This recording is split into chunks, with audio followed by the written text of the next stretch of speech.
2020년 5월 6일 새벽 설교입니다. 오늘 본문은 다니엘서 5장 1절에서 31절까지 말씀입니다. 본문의 내용은 벨사살 왕의 교만과 그의 멸망을 다루고 있습니다. 본문 읽기는 22절부터 31절까지만 읽도록 하겠습니다.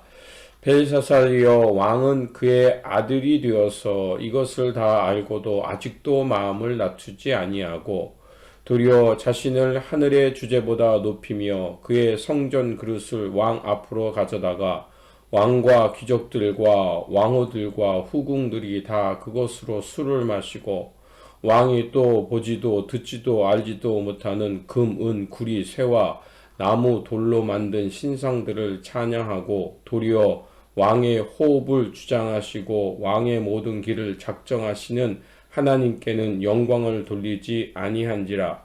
이러므로 그의 앞에서 이 손가락이 나와서 이 글을 기록하였나이다.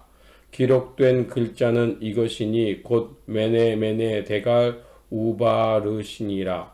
이 글을 해석하건대 메네는 하나님이 이미 왕의 나라의 시대를 세워서 그것을 끝나게 하셨다 하며, 데갈은 왕을 저울에 달아보니 부족함이 보였다 하며, 베레스는 왕의 나라가 나뉘어서 메대와 바사 사람에게 준바되었다 함이니이다 하니, 이에 벨사살이 명하여 그들이 다니엘에게 자주색 옷을 입히게 하며 금사슬을 그의 목에 걸어주고 그를 위하여 조서를 내려 나라의 셋째 통치자로 삼으니라.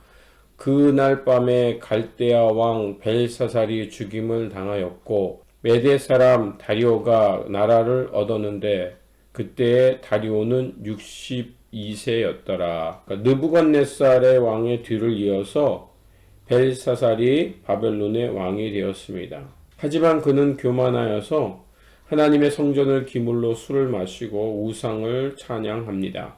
그때 갑자기 벽에 글씨가 쓰여지게 되죠. 그러면서 하나님의 심판이 계시됩니다. 그들은 이 글을 읽을 수 있었지만 무슨 뜻인지 해석할 수 없었습니다. 그래서 다니엘을 찾게 되고 다니엘을 통하여서 왕의 임할 하나님의 심판 예언과 왕의 삶에 대한 평가를 받게 되죠. 그리고 그 예언대로 죽임을 당할 뿐만 아니라 바벨론은 결국 망하게 된다고 얘기하고 있습니다. 벨사살은 자기가 가진 권력을 가지고 누구도 두려워하지 않았습니다. 그리고 자기 마음대로 살 수 있다고 생각했던 것입니다. 그래서 그 삶을 오늘 사건을 통해서 말하고 있는 겁니다. 벨사살은 잔치 중에 술이 취해서 유다로부터 탈취해온 성전의 기물에 술을 따라 마십니다. 그때 손이 출현하게 되죠. 메갈 우바르신이라고 쓰여 있었습니다. 이거는 아람어였습니다. 그들도 이 글을 읽을 수 있었을 겁니다. 모르는 글이 아니었던 거죠. 하지만 그 글이 무엇을 뜻하는지 알 수 없었습니다. 이거를 해석하면 세어보았다, 무게를 달아보았다, 나누어진다 였습니다. 왜 그들이 글을 읽을 수 있었지만 그들은 알지 못했을까요? 왜냐하면 그들은 하나님에 대해서 알지도 못했고 하나님이 어떤 분인지 깨닫지도 못했기 때문인 것입니다. 이 메네 데갈 우바르신이라는 겨우 4글자인데 이를 해석하는 데 있어서는 18절부터 28절까지를 사용합니다. 이 이야기는 결국 그 벨사살 왕 아버지 느부갓네살 이후부터 시작해서 벨사살까지 역사를 다루고 있습니다. 그리고 하나님께서 벨사살의 행위를 세워보셨고 그의 삶을 하나님의 저울에 달아보았다는 것입니다.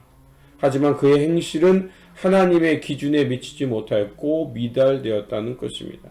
그래서 결국 하나님께서는 바벨론을 취하셔서 메대와 바사 제국에 나눠주겠다는 뜻을 정하셨다는 것입니다.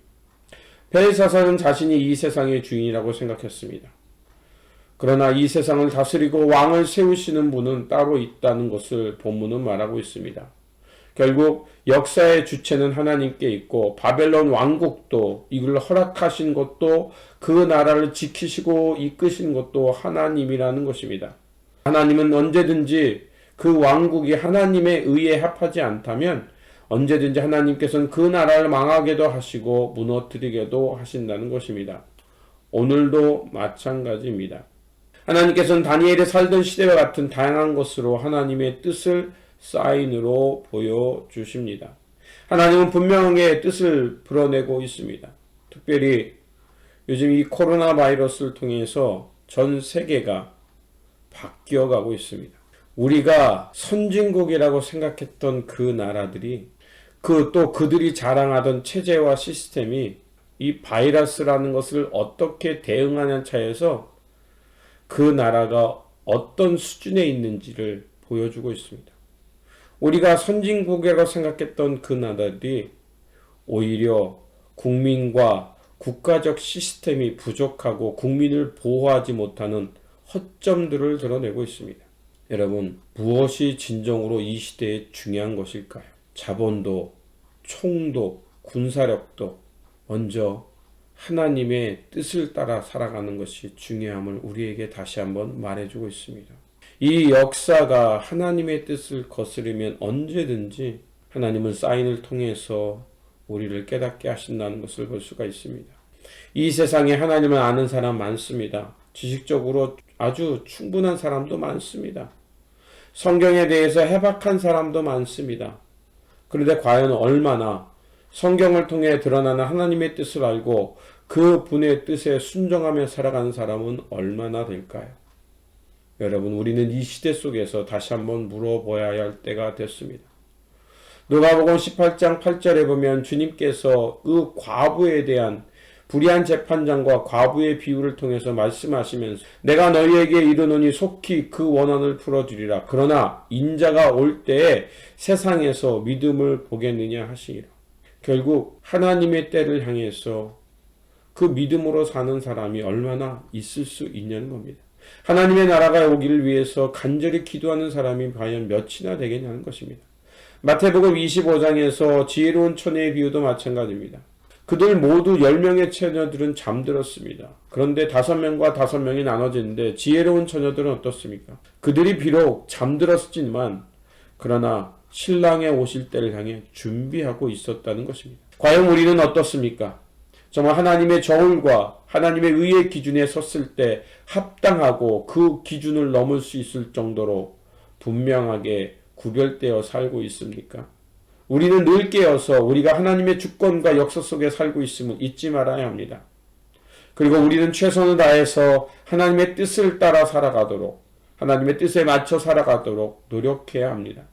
그래서 이 삶의 자리에서 하나님의 나라의 백성답게 세상의 빛과 소금의 역할을 감당하며 이 땅의 부패와 불의를 막고 하나님의 거룩한 통치가 이루어지도록 애쓰고 기도하고 수고하는 삶이 되어야 할 것입니다.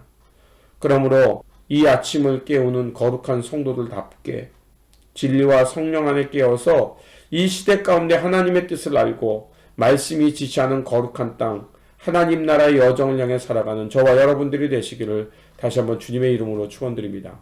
기도하겠습니다. 만유의 주가 되시는 하나님, 날마다 진리와 성령 안에 깨어있게 하시어 역사의 주인이 누구인지를 깨닫고 살게 하시니 감사를 드립니다.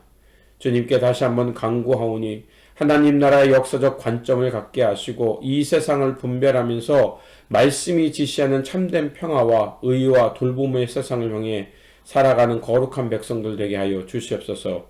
우리 구주 예수 그리스도의 이름으로 기도드립니다. 아멘.